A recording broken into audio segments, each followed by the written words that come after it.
hello सांग मैंने जय जगन्नाथ मु इतिश्री आज चलतु करवा आमर चिकेन चिल्ली जोटा कि आम देसी स्टाइल गाँ स्टाइल तो मुझे फास्ट मैग्नेट कर रखी चिकेन को तादर पकई अंडा आम जेहतु मुझे पकोड़ा भी करी चिल्ली भी करी पकोड़ार किसी खिया तो अंडा पकईकी लेंबू आउ जहाँ भी एमती पकई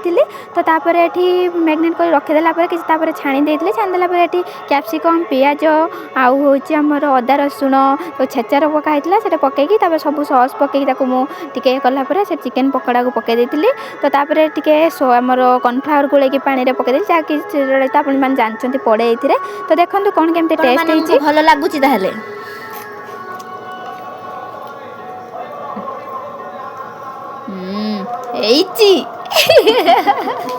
ताथर कहीदे जोटा कि बोऊ होता फुलकोबी चिल्ली तो आम चिकेन चिल्ली फुलकोबी रेसिपी मुझे केवे आनीदेवी तो आपण देखो के सुंदर है